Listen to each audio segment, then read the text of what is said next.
I'm Corbett Wall with DV Auction, here with your cattle market summary for the week ending July the 24th. Chicago Mercantile Exchange live and feeder cattle contracts did not offer any support, and in fact pulled the rug out from just about any kind of support on the fundamental side that we had going. Live cattle contracts, mostly August there, lost about $3.50 for the week, settling right around $143, which is a discount to what cash is. Feeder cattle had a horrible week, lost about $5.50 for the week and settled at $209.67. That's based on a 750 pound steer. The latest index is 216.09.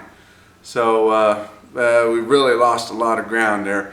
It's finally been enough to affect the cash market, and even though buyers still want cattle, it's gotten to the point where they finally had to back off this week, and cash yearlings on the spot market in the sale barns $5 to $10 lower.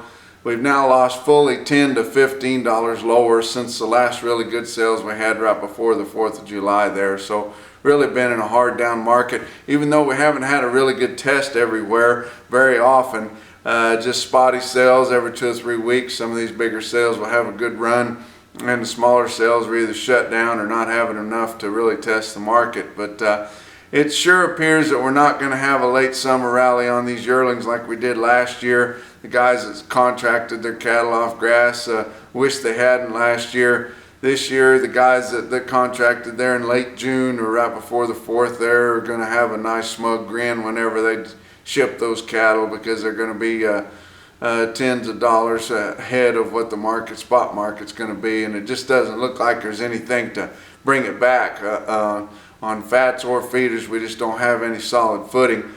But you look on the Northern Livestock Video this week, they had some yearlings that sold awful good there. O'Connor Ranches in Ekalaka, Montana, which is one of the funnest towns to call the name of. They had a big long string, 580 some steers, all natural yearling steers. Now that's something. And they weighed 950 pounds, or our two weigh 950 pounds in November, bring 230. That is a huge premium. We talk about premiums, and a lot of guys say there's no premiums in the cattle markets, they're just discounts. There is a premium for all natural yearling cattle. It's about the only premium that you could really call on a feeder cattle. Source and verified cattle are a dime a dozen. All natural calves are a dime a dozen. But if you're going to take some cattle and take them through the weaning period, home raised, all natural yearling cattle will bring a premium. If you can get them to a big yearling weight like that, 850 to 1,000 pounds, without ever giving them an antibiotic, no hormones, no implants, anything like that, and every time you did have to treat one, get it out of there, then there is a premium there. And those cattle in Ekalaka, Montana, it's a long ways to get to a feedlot that can really take advantage of that. Still, they bring that big price. You look at a more commodity type feeder steer, Cattle Market Central, Fredonia, Kansas. That's a new sale we got on there, and not reported anywhere else. They had a load of steers, weighed 852 there late in the week, bring 203.50. That might sound like a really bad price. That's about what the market is, guys. 203.50 on 850 pound steer. That's really better than what the market calls for. 750 pound steers evidently are worth 209.67 if you look at the board. So that's really not too bad. I'm not much smarter than anybody else, or I'm not any smarter than anybody else, I guarantee you. But do try to keep up with the market. I sold some of my personal cattle this week, half a load of heifers there. I took to St. Joe Stockyards, weighed 672, bring 217.50, just cattle, put together kind of cattle, bought some small bunches and tried to put together, but cattle made a little bit of money, maybe $150 a head. If I'd have sold them back there 3 or 4 weeks ago, could have made a little bit more, but you know, it gets this time of year, you kind of got to wait on a sale. You know, you're not just going to take them in there on an off week. You have to wait on a decent sale, and sometimes you miss the market while you're waiting around. But probably try it again.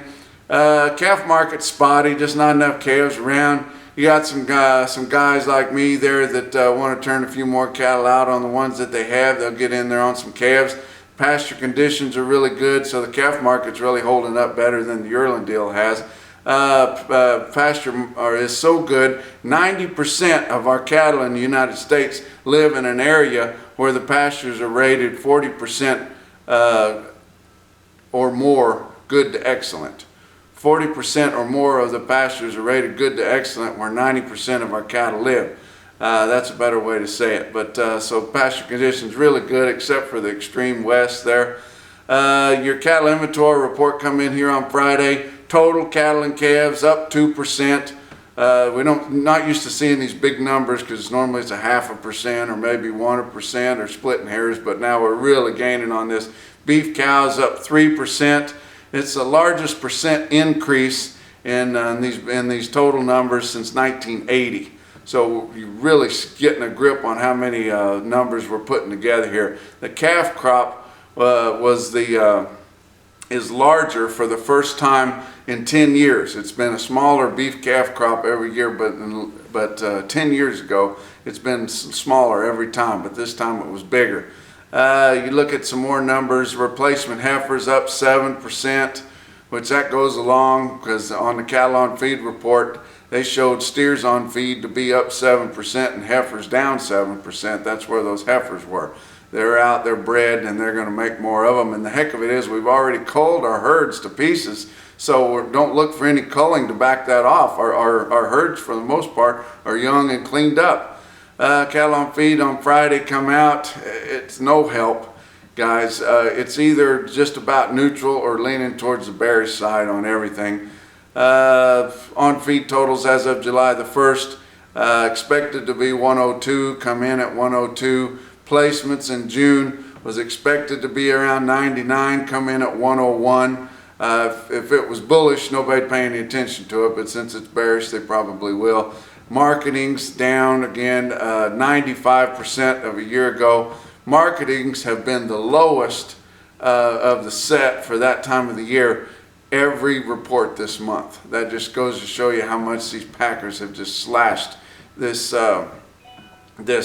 slaughter. And the only way they could do that is just through being involved in other industries, being involved in this industry and vertical integration. Why else wouldn't they have slaughtered more cattle whenever they were making $100 a head?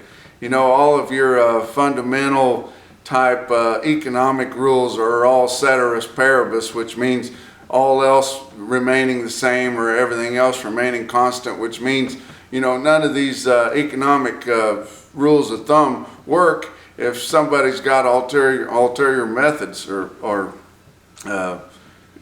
maybe invested in another field that's kind of not making them make the decisions that they should. Whenever, you know, if you were just making hammers and you wanted to sell every hammer you could make money on. So that's why none of this makes any sense. Fat cattle this week, $3 lower, 145. Had a few 146 up north. Dress 3 to 4 lower, 232 to 233. Check out DV Auctions for your regular weekly auctions. Cattle Market Central for a lot of new sale barns coming aboard. And from my DV Auction home office here in Maysville, Missouri. We'll talk to you next week.